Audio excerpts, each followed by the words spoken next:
One of the key features of the all-new Ford Bronco that makes it an excellent adventure vehicle is that you can completely remove the top and the doors for a unique driving experience. But is it really that practical to drive around without your roof and without your doors on your Bronco? Stay tuned, because I'm going to answer that and much more on this episode.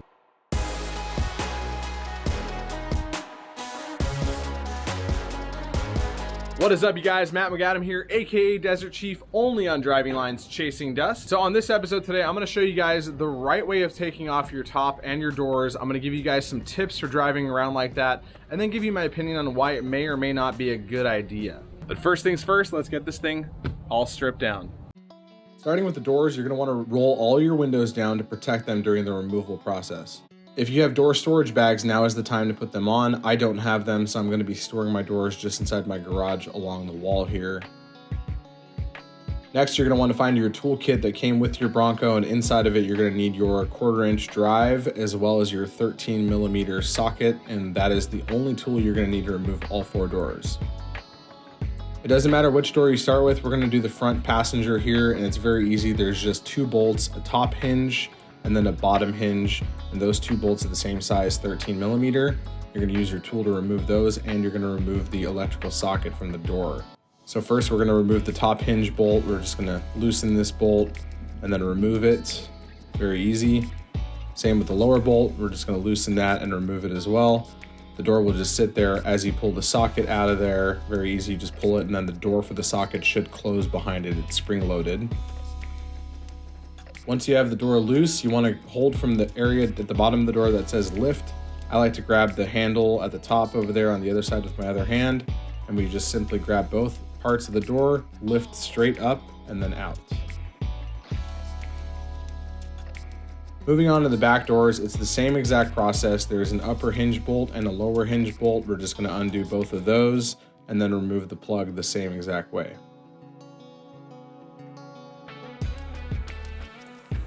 Also, like the front doors, you want to grab where it says lift at the bottom there, and you can hold the handle there as well. These doors weigh about 50 pounds, so they're a little bit heavy, but very easy to take off. Now that we're done with one side, we're going to move on to the other side. It's the same exact process for all 4 doors. I found it to be a good idea to take all the hardware from the door hinges and put them inside the bag where all my tools are, just so that they don't get lost.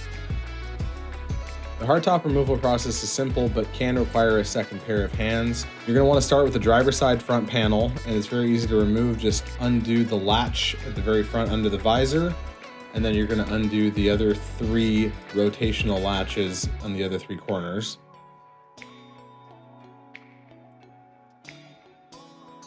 Once all of those are loose, you're going to want to just push up from the bottom of the panel and remove the panel altogether. The passenger side is the same process. Just undo the latch and twist the other 3 latches loose. And once you have all those 3 done, you can remove the passenger side.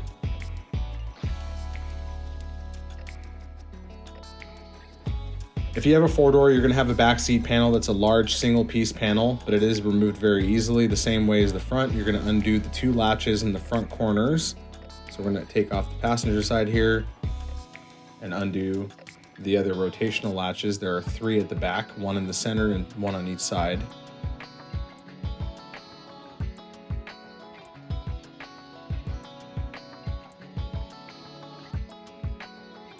Once all the latches are loose, you could use some help from a friend to lift up the other side of the panel and walk it off of the Bronco. Or if you want to tackle it yourself, you could push up from the center here and move it off of the Bronco. This is a very heavy panel, and it's awkwardly shaped, so it's a little bit difficult to do by yourself, but it is doable.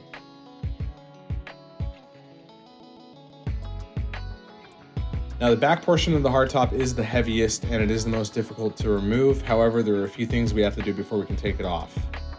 First, you're going to want to undo the electrical connector that operates the wiper and the nozzle. Once you have that undone, you can clip it right into its retaining position in the back cargo area. And you'll want to do the same with the washer nozzle hose. Next, you're going to dig into your toolkit. You're going to find the IP50 bit as well as your 1/4-inch wrench and put those 2 together. I don't actually have the factory Bronco bolts for the hardtop. I have some hand bolts here. But you'll likely have the Torx bolts in place here, and there are 4 of them on each side inside the cargo area. So you're going to undo all 4 of those on each side. Once you have all of those taken off, you're going to move up to the top where you're going to find 2 additional bolts, 1 on each side. So you're going to remove those 2 as well. I also like to store these bolts inside the tool bag so that way I don't have to worry about losing those as well. If you have help from a friend, you can lift the hardtop from each side and walk it off of the Bronco with the tailgate closed. If you don't have anybody to help you with this, I really recommend getting a Rollin' jack or something similar so that you can take this hardtop off yourself. And you can see right here, I just slide the jack inside, crank it up so that it picks up the hardtop, and then simply just walk it off of the Bronco. This is a really convenient method if you don't have someone to help you with this, and then you can just store the jack and the hardtop inside the garage. And as you can see, we have the whole Bronco stripped now of the doors and the hardtop. Now that we got the top and the doors completely removed off the Bronco, I'm gonna give you guys a couple of tips for driving around like this so that you can make the best of it. First things first, if you're gonna be taking anything with you, like my camera bag right here, just realize that you really can't put it anywhere inside the cab where it's gonna be safe, because it's just gonna roll right out of the Bronco as soon as you make a turn. So the best place for that is gonna be in the cargo area. However, I don't really like that option either. It just doesn't really sit very well. So something just to keep in mind is if you plan on bringing anything with you, you got to make sure it's at least strapped down or somehow secured to the interior, because it's all open and it can just fall out of there at any moment. Your next tip is going to be to pack some extra clothes with you, because even though it's nice right now, this could turn foggy and cloudy very quickly, and then you're stuck freezing to death all the way home. So I got my knit sweater here.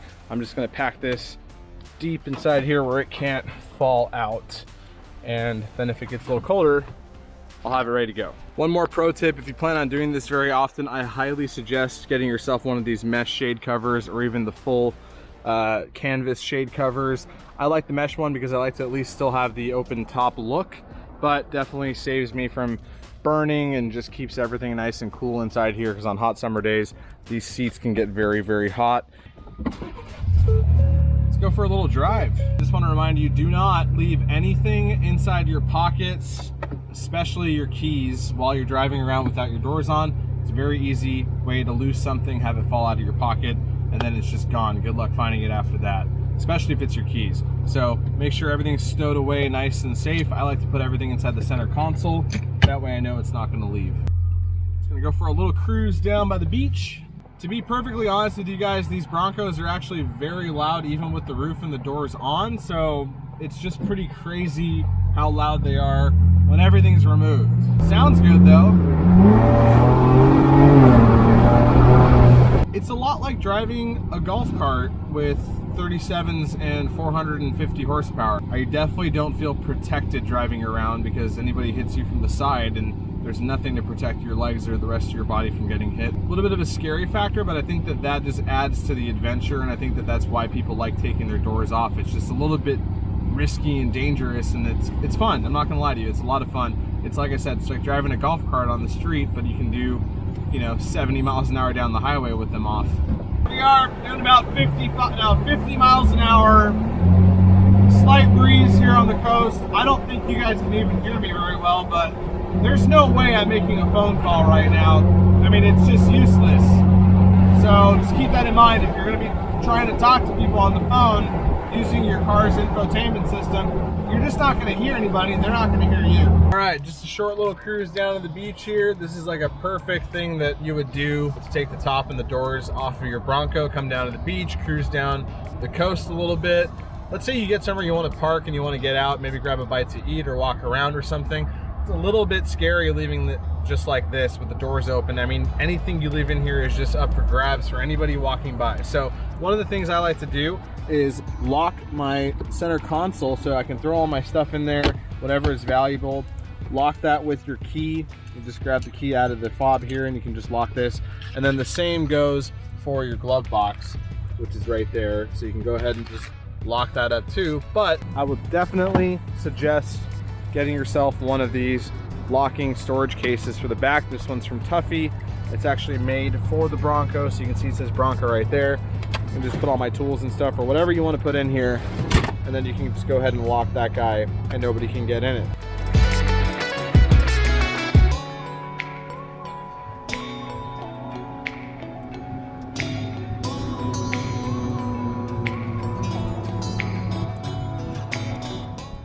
Well, that just about wraps things up for us. I just got back home, but I wanted to leave you with my final thoughts on riding around with your roof and your doors off. For me, I feel like if I just was gonna go take a day trip, maybe down the coast or something, and come back at night, it'd be fun to take the roof off of there. The doors, not so much. Really, the only reason I can see myself taking the doors off is if I really just want to go out for a short cruise or something, come right back home. Otherwise, I don't really feel that safe, don't really feel that secure, and it's not that great on the trail with all the dust coming inside, especially if you're not leading the trail ride like I was the other day. So that's just my personal opinion. You guys might have different opinions. You might have a big garage where you can park in at night and feel safe leaving it overnight like that. But for me, it's just too much work to have to keep doing this over and over again just to make sure everything inside stays safe. Once again, guys, this has been your host, Matt McAdam, aka Desert Chief, only on Driving Lines Chasing Dust. And as always, I will catch you guys on the next one. Thanks for watching Driving Line. If you guys like this video, consider subscribing to our channel so you'll never miss any of the content we create here. Whether you're into trucks, Jeeps, imports, domestic vehicles, or anything in between, we are here to fuel your passion. So hit that subscribe button and we'll see you guys next time.